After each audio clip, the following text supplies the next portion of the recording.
ఓం నమో వెంకటేశాయ.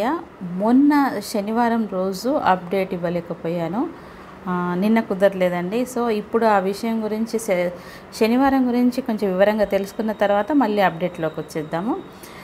నేడు తిరుమలలో అంటే శనివారం ఇక సెలవులు కాబట్టి ఆ రోజు రష్ ఎలా ఉంటుంది అనే దాని గురించి మనం తెలుసుకుందాం. నేడు తిరుమలలో భక్తుల రద్దీ విపరీతంగా పెరిగింది. శనివారం కావడంతో భక్తులు అధిక సంఖ్యలో చేరుకున్నారు. నేడు తిరుమలలో భక్తుల రద్దీ విపరీతంగా పెరగడం అనేది అంటే 2 రాష్ట్రాల్లో ఇంటర్ పరీక్ష ఫలితాలు రావడంతో భక్తులు అధిక సంఖ్యలో మొక్కులు చెల్లించుకోవడానికి తిరుమలకు చేరుకున్నారని తిరుమల తిరుపతి దేవస్థానం అధికారులు వెల్లడించారు. మొన్న రిజల్ట్స్ వచ్చాయి కదండి. సో ఆ రిజల్ట్స్ రావడం మూలాన వాళ్ళ మొక్కులు చెల్లించుకోవడానికి మొన్న శనివారం రోజు చాలా భక్తులు దర్శనం చేసుకోవడానికి వచ్చారు. దీంతో కంపార్ట్మెంట్లన్నీ నిండిపోయి ఉన్నవి. స్వామివారి దర్శనం కూడా గంటల సమయం పట్టిందనమాట. 300 రూపాయల ప్రత్యేక దర్శనం టికెట్లు కొనుగోలు చేసిన భక్తులకు శ్రీవారి దర్శనం 3 నుంచి 4 గంటల సమయం పట్టింది. 18 గంటల సమయం అంటే ఈరోజు తిరుమలలో వైకుంఠం క్యూ కాంప్లెక్స్లో 31 కంపార్ట్మెంట్లో భక్తులు శ్రీవారి దర్శనం కోసం వేచి ఉన్నారు. అంటే ఆ రోజు అనమాట, అంటే శనివారం రోజు శ్రీవారి దర్శనం కోసం 31 కంపార్ట్మెంట్లో భక్తులు వేచి ఉన్నారు. ఇక సర్వదర్శనం క్యూ లైన్లో టోకెన్లు లేకుండా ప్రవేశించిన భక్తులకు స్వామివారి దర్శనం 18 గంటల సమయం పట్టింది.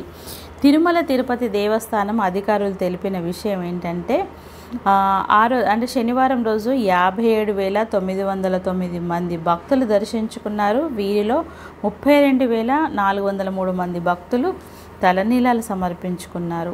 ఆ రోజు వచ్చి శ్రీవారి హుండీ ఆదాయం 3,81,00,000 వచ్చిందని అధికారులు వెల్లడించారు. ఇది మొన్న శనివారం రోజు అప్డేట్ అనమాట. సో మళ్ళీ మనము ఇప్పుడు అప్డేట్ గురించి మాట్లాడుకుందాం.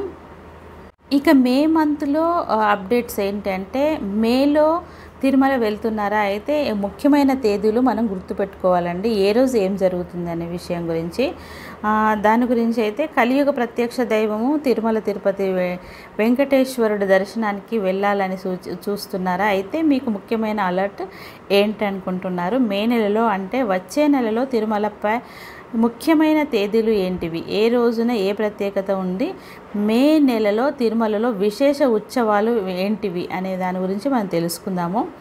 ఇక తిరుమల వెళ్ళే ప్లానింగ్లో ఉన్నవారికి 3న శ్రీ భాష్యకారుల ఉత్సవారంభం ఉంటుందని గుర్తుపెట్టుకోండి. నెక్స్ట్ వచ్చేసి అలాగే మే 4న సర్వ ఏకాదశి.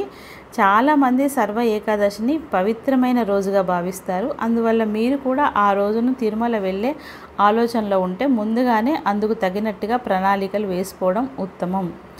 ఇక మళ్ళీ తర్వాత వచ్చేసి మే 10న అక్షయ తృతీయ వచ్చింది. అందువల్ల ఈరోజు కూడా చాలా పవిత్రమైందని చాలామంది అనుకుంటారు. అందువల్ల అక్షయ తృతీయ రోజున చాలామంది తిరుమలకు వెళ్ళేవారు ఉండొచ్చు. ఇక ఈ రోజున బంగారం కొంటే మంచిదని కొందరు భావిస్తారు. మే 12వ తేదీన భాష్యకారుల శాతుమోరా, ఈ శ్రీ రామానుజ జయంతి, శ్రీ శంకర జయంతి వంటి ముఖ్యమైనవి ఉన్నవి. అందువల్ల తిరుమల వెళ్ళేవారు ఈ విషయాన్ని కూడా గుర్తుపెట్టుకోవాలి. నెక్స్ట్ వచ్చేసి మే 17 నుంచి 19వ తేదీ వరకు శ్రీ పద్మావతి పరిణయోత్సవాలు నిర్వహిస్తారు. అందువల్ల మీరు ఈ అంశాన్ని గుర్తుపెట్టుకోవాలి, ఉత్తమంగా ఉంటుంది. గుర్తుపెట్టుకోవడం వలన ఉత్తమంగా ఉంటుంది. మే 22వ తేదీన నరసింహస్వామి జయంతి, తరికొండ వెంగమాంబ జయంతి ఉంటుంది. నృసింహ అంటే నరసింహస్వామి జయంతి ప్లస్ తరిగొండ వెంగమాంబ జయంతి కూడా ఉంటుంది అన్నమాట. 23న అన్నమాచార్య జయంతి, కూర్మ జయంతి కూడా వచ్చాయి. ఇవి అప్డేట్స్ ఏంటి అంటే మే మంత్లో ఉన్న అప్డేట్స్ అన్నమాట.